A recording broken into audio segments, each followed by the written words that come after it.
Welcome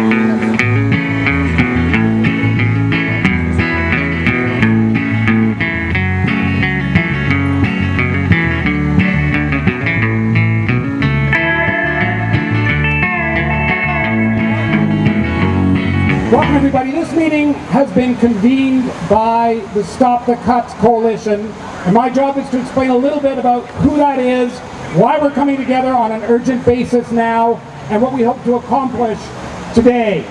Stop the Cuts is a network of activists rooted in community organizations coming together to fight the agenda of Mayor Ford and his cronies on the executive committee. It is the program, we know it, the people who are here know it, but it's the program of Mayor Ford to cut services to the public and a range of city programs, to attack public sector workers and to weaken good working class jobs, to privatize public services such as garbage collection and public housing, to attack cycling and transit in favor of the ecologically unsustainable automobile, and to attack democracy in the name of profit. There are rumors that we've heard that they could be cutting as much as $100 million, proposing cuts for $100 million as soon as Monday. So we're here on an urgent basis to build an urgent fight to show that we oppose this agenda and that we are going to unite across all kinds of lines to build a collective fight back against this. The core demands of Stop the Cuts are, obviously, to stop cuts at the municipal level. The idea that somehow or other you claim after canceling certain taxes and so on that there's an urgent need for cuts, we don't accept. We argue let's start with people's needs and with services. So stop cuts, expand services, and no handouts to corporations and to cops. These principles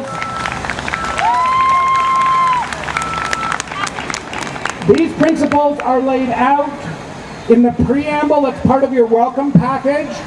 Part of what we're going to do today is come up with a declaration, a people's declaration about this fight back, and these basic principles are laid out in the preamble that you can look through that's in your welcome package. Of crafting a people's declaration that is going to be taken to City Hall and it's going to be presented to the City Council, so that City Council hears from the people of Toronto, the residents of Toronto, the workers of Toronto, everybody in Toronto that has a concern about these things. We're going to come up with a declaration. That's going to be the first part of our afternoon. And in the second part of the afternoon, a really important part, so we really want you to stick around, we're going to talk about taking action to support the People's Declaration. Can people move in just a little bit? It's going to be hard to hear with everybody else. We'll collect comments from people and try to choose.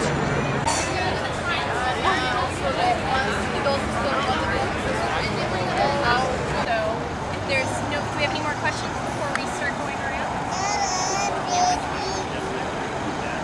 Sorry.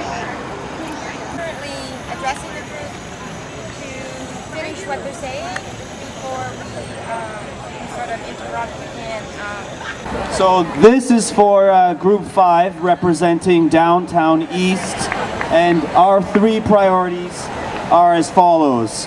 First of all, to keep public housing public and maintain it properly and keep on building it and increase tenant agency. The second goal or idea is to maintain services, especially for the vulnerable, such as daycare, harm reduction, shelters, community centers. Our third is to curb the gentrification and preserve the diversity, social diversity, so that we can have a vital core. I'm representing the child care group. We oppose all cuts to child care services and highlight the negative exponential effects they have. Number 2, we have a right to flexible, affordable, universal access to childcare, including family programs provided by well-paid unionized workers. Number 3, no matter what happens at the city level, we as communities in Toronto will work together to ensure a new, better managed system is created. Hi, I'm representing group number 9, which is Scarborough. Our biggest priority is transit. Existing transit infrastructure, making sure that it remains funded and becomes expanded. We want to bring back Transit City, we want to keep the existing bike lanes, and we want to build new separate bike lanes. Our second priority is community development, urban density, urban diversity, affordability, and accessibility of housing. Mixed-use development on a human scale. Our third priority is youth services and creating facilities, community involvement partnerships between schools and businesses to make sure that the youth of Scarborough have somewhere to go and something to look forward to in the future. I represent community centers, parks and rec, and public spaces. And our 3 key points is to recognize the fundamental value and keep public green spaces, parks, and community centers free and accessible for everyone. Including welcome policy, community grants, programs, swimming pools, children and youth programs, and plans for long-term funding. Jobs with benefits and living wages for the frontline workers, especially youth. And publicly funded parks and community centers are essential for our physical, mental, ecological health and our safety and communities, and taxes for services.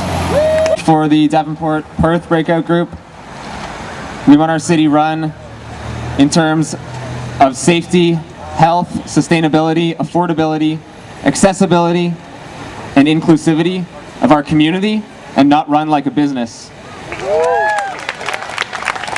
We want more services. We're willing to pay taxes for them. We don't want anything privatized, and we want an inclusive, real democratic process collectively at a local level by all residents. Finally, we want social spending that counteracts, not exacerbates, forms of systemic oppression. Hi, I'm the delegate for the group of Women's Services. Thank you. The first thing we want to say is that all services are women's services. All services will impact women. So the first thing that we want is a city where women live free from violence, regardless of status. Okay. The second thing is overall cuts to women's services will increase poverty, homelessness, child poverty, and perhaps most importantly, access to employment. And finally, we want a city that supports healthy childcare facilities, and also elder care and access to facilities for the elderly, and healthy bodies. This includes reproductive rights as well. Thank you. We're with the Housing Work Group. We had a fabulous group. We came up with 3 priorities. Expand, support, and upload social housing. And in the area of expand, we want affordable, decent, accessible, democratically planned and managed homes. Everyone deserves a decent home. My name's Farshad, and when we talk about support, we're also talking about fixing up existing units, repairing them, providing adequate subsidy, and support services for people with mental health, homelessness, victims of abuse. We're also talking about uploading. You have to reverse the criminal act of downloading housing provision to the municipalities which couldn't provide funding for them. And in our group, we also talked about why we have a crisis in housing. That right now, these big politicians are putting money in bailouts for the rich folks and big corporations, and they have the gall to turn around to us and say there's no money for rec centers, housing, or good jobs. And we think it's an issue of funding priority. The wealth is there. It's in the hands of a few.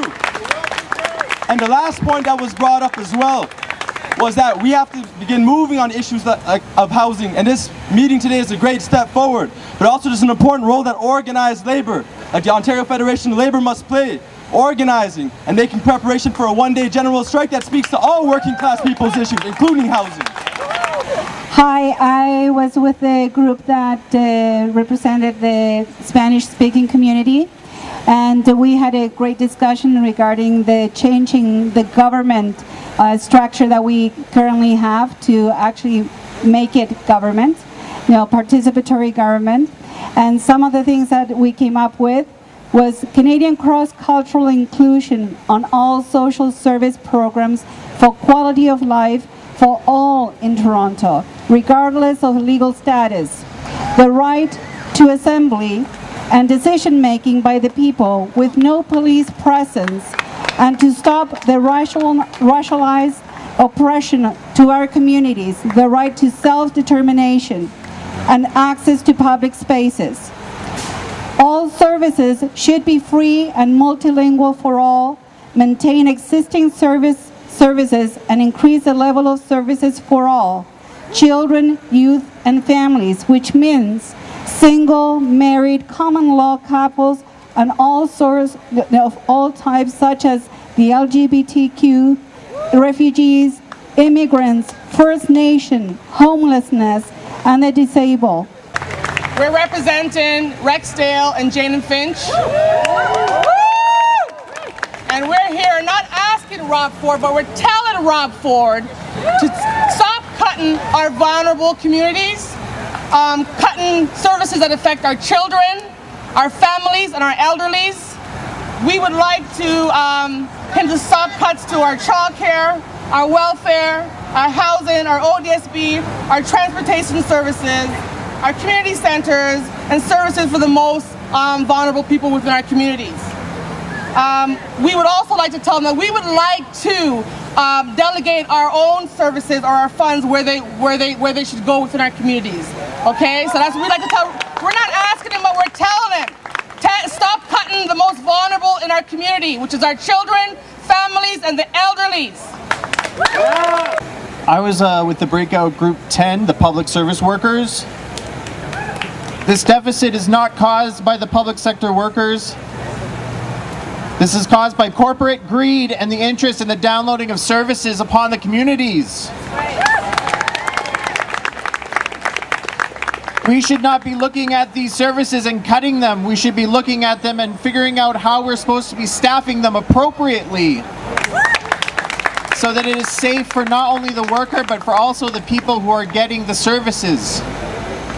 We all benefit from these services. These are our childcare, our water, our roads, our social services. These are all things that every single individual who is a citizen of this city use. This is not a special interest group. These are labor and unions. They are representatives of the working class. We are not a special interest group.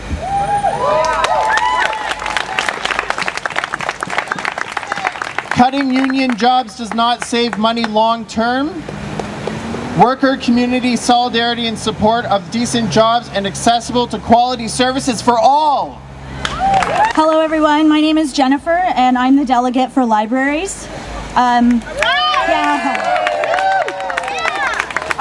Our first priority is in maintaining equal access to the high quality of services that the library provides. And not only does that mean maintaining the services, but also maintaining the staff that work and provide those services. Our second priority is in maintaining the lifeline that the library provides to the community. This includes everybody, children, seniors, new Canadians, undocumented people, okay, for everybody in Toronto. We want to preserve necessary access to service. We want to continue the social interaction that the library provides, as well as provide info and knowledge and promote literacy among all Torontonians. Our third priority is to preserve the library as a public space, to keep the library as a democratic and inclusive space safe for all Torontonians. to maintain the space for community building and community services, and to keep the libraries open for cultural and arts programming and as a cultural and arts space. Thank you. Hi, my name is Frank Trotz, and I am representing the Community Grants and Employment Services. So the first priority here is to maintain HIV/AIDS drug programs. If you cut them, you're cutting important jobs in vulnerable communities and populations, and you will be creating health problems as a result, which will cost immense amounts of money down the line. And the second one is not spending up front leads to greater costs down the line. A specific example of this was a program with the Toronto District School Board. The funding for the nutrition program was cut this year, and the number of students dropped to 50%. And the third one is not everything in our city can be commodified. You can put dollar monetized arguments for all services and programs in this city that are vital to this city. So the more money you put in, the more money you're going to get out. Thank you. My name's Claudia, and I'm here representing the Immigration Services. Immigration services are a responsibility of the city as much as any other level of government. Cuts to immigration services used by immigrants directly affects the poor and the marginalized and the communities that are already under attack and have been historically under attack. We need to educate staff to expand real access to immigration status and eliminate the don't ask, don't tell. So in regards to public health, our group wanted to maintain and expand access, education, and services. In regards to access, we call for access without fear for all, regardless of status or citizenship. And increase access to safe spaces away from immigration enforcement, increasing access to services and eliminating 3-month wait lists for newcomers. Health education has to focus on the social determinants of health and start with most vulnerable educating most vulnerable populations. So education programs that we're talking about but are not limited to is expanding health promotion programs in schools and community centers, and services, ensure funding for services for all, especially the most vulnerable communities, such as but not limited to comprehensive health care from prevention to treatment and expanding harm reduction services. My name is Joe, and I've been asked to speak for the group from the great community of Parkdale.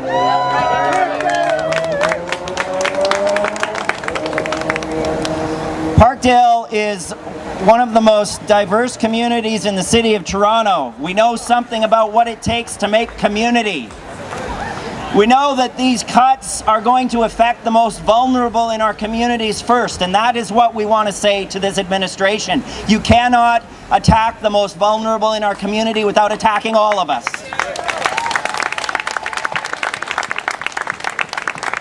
But it is in fact these services that make it possible for these people to participate fully in the city's life. And that this crisis that has been created in the budget is a manufactured crisis. It is not real. That this money can be found, and that there are people of goodwill across all the spectrums of socioeconomic backgrounds who are willing to work together to make a city budget that will work, if he will work together with them. Thank you. Hello, my name is Camilla, and I was chosen to represent the transit group. Transit being the lifeblood of our fair city.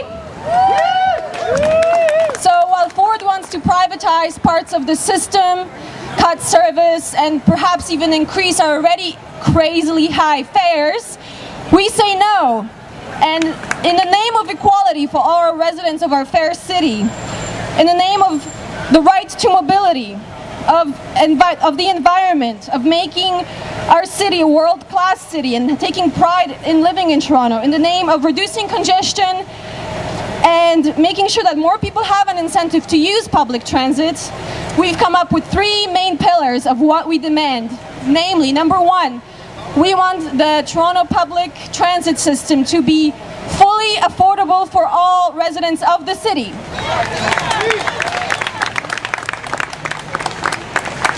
We want the public transit system in Toronto to be fully accessible to all.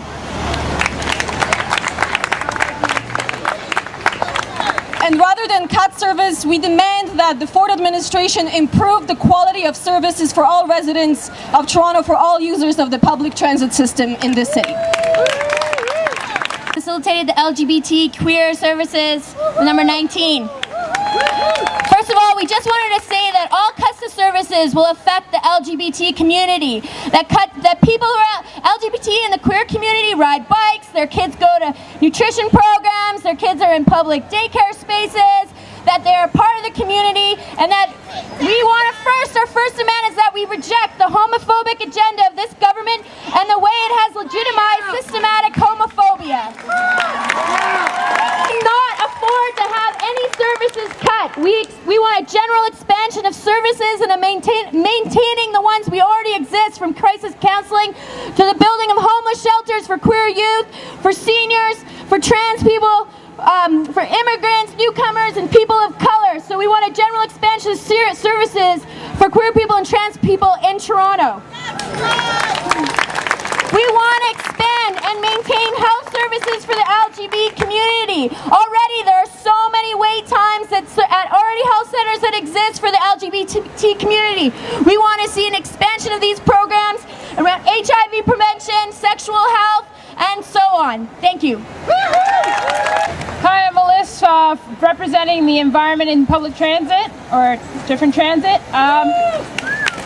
We had more than 3, but to summarize, we the people of Toronto demand the expansion of a safe, efficient, accessible network to reduce congestion, encourage cycling based on the philosophy of complete streets.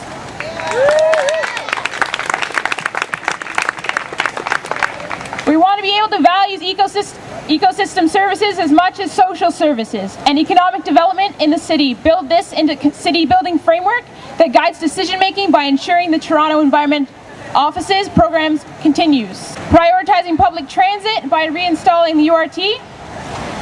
Food and parks, local food justice and farming, creating incentives for personal property conversion into green spaces. Urban forestry, clean air, everybody deserves it. Focusing on waste, creating incentives for reduction, and reducing energy consumption. Thank you. So, thank you. What amazing work people have done. Let's give ourselves a hand. But these things are not going to happen just because they're right and just because they're just. We all know that the mayor is opposing this from top to bottom, and it's going to take action to actually make this happen. And we are going to come back. Our next step is to say, it's great to have these plans, these demands, and so on, but what do we do to make them happen? And we're going to come back and do that.